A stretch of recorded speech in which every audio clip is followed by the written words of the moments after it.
friends, welcome to my channel. Today I am going to read an editorial, A Strategy Fueled by Vision, Powered by Energy by Hardeep S. Puri. He is Union Minister of Petroleum and Natural Gas in the Government of India. A few days ago, India overtook Japan to become the world's fourth largest economy. Since 2014, under Prime Minister Narendra Modi's leadership, India's GDP has more than doubled to $4.3 trillion in 2025.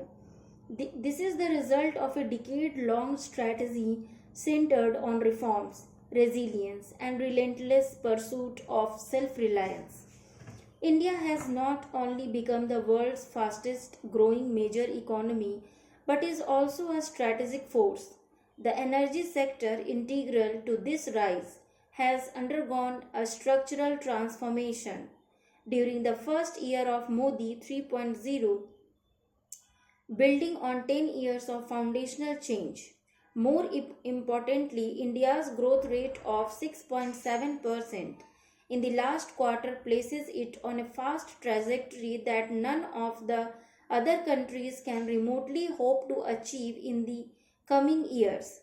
Outlining an energy strategy, India is now the third largest energy and oil consumer, fourth largest refiner, and fourth largest LNG importer globally. With energy demand expected to grow 2.5 times by 2047 and 25% of incremental global demand set to come from India. The roadmap is clear. Energy security is development security. Modi government's energy strategy addresses the energy trilemma of availability, affordability, and sustainability through a four-pronged approach: diversification of sources and suppliers, expansion of domestic production, transition to renewables, and affordability. In the upstream oil and gas sector, India's exploration acreage has doubled from 8% in 2021 to 16% in 2025. With a goal of covering 1 million square kilometers by 2030, the government aims to unlock 42 billion tons of oil and oil equivalent gas. This expansion has been enabled by landmark reforms such as the reduction of no-go areas by 99%, streamlined licensing through open acreage licensing policy rounds, and attractive pricing incentives for new gas wells.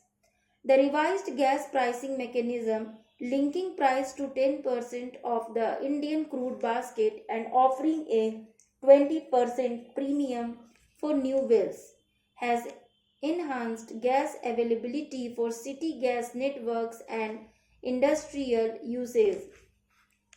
To reduce costs and accelerate monetization, new revenue sharing contracts allow shared infrastructure among exploration and production players. Technological and geophysical efforts have completed policy reforms. The National Seismic Program, Mission Innovation, airborne gravity radiometry surveys, and continental self mapping have expanded data and exploration confidence, especially in frontier basins such as the Andamans, the Mahanadi, and the Kaveri. The Oil and Natural Gas Corporation Limited (ONGC) and Oil India have together made over 25 hydrocarbon discoveries across the Mumbai offshore, Cambay, Mahanadi, and Assam basins is the last 4 years.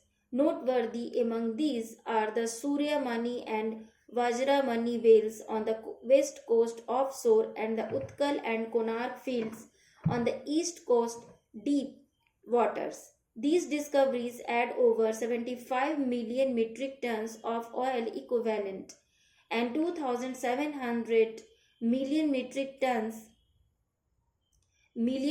standard cubic meters of gas to India's reserves. Collaborations with global majors are bearing fruit. ONGC's partnership with BP is projected to boost output from Mumbai High by 44% for oil and 89% for gas. A data center at the University of Houston now facilitates access to India's exploration datasets for international investors. Downstream infrastructure has seen parallel expansion.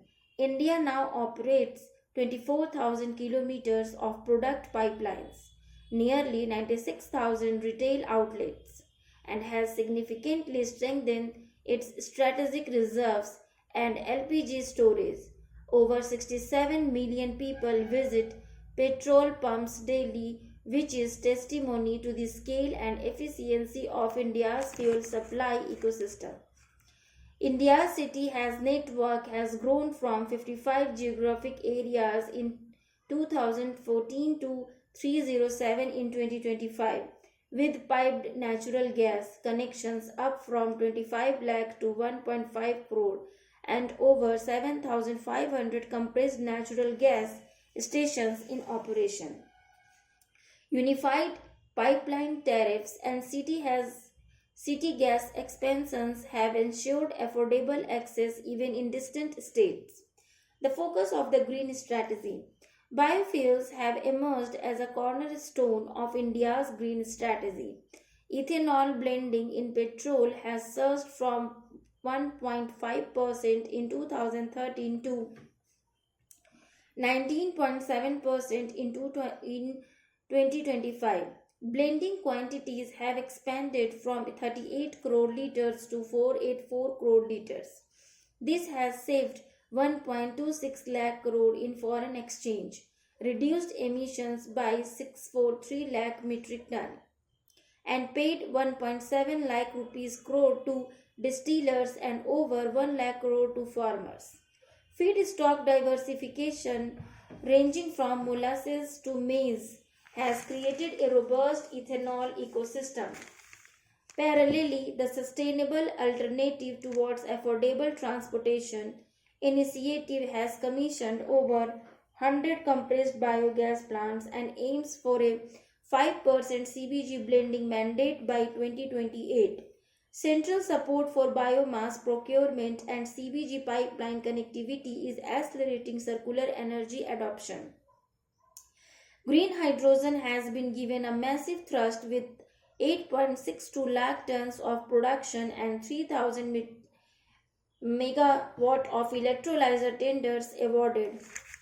Oil public sector undertakings are leading from the front. Indian Oil Corporation Ltd. recently awarded a landmark 10 kilotons per annum green hydrogen tender to Larsen and Toubro for its Panipat refinery.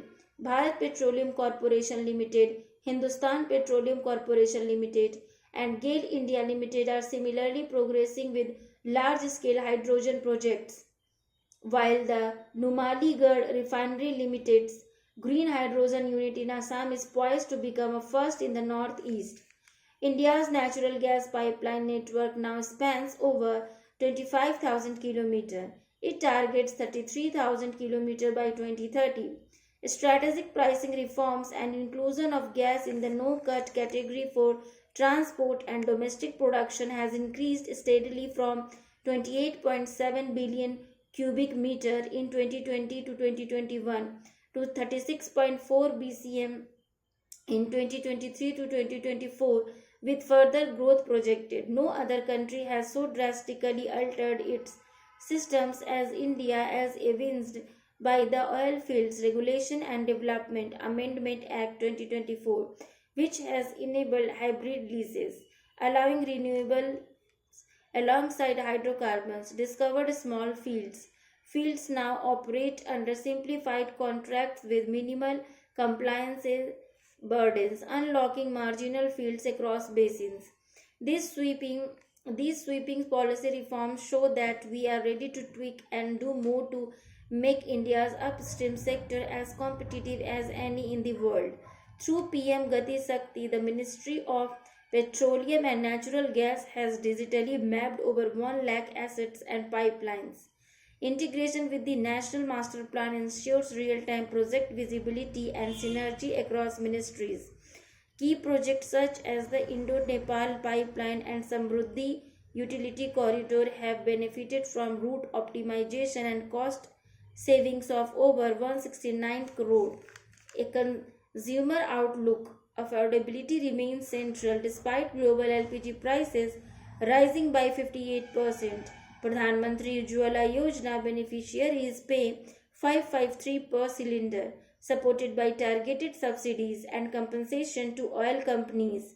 Fuel prices in India have been kept stable through excise cuts, insulating citizens from volatility seen in neighboring countries. 11 years into the Prime Minister's transformative leadership, India's energy sector is no longer defined by anxiety. It is now marked by confidence, self reliance, and strategic foresight.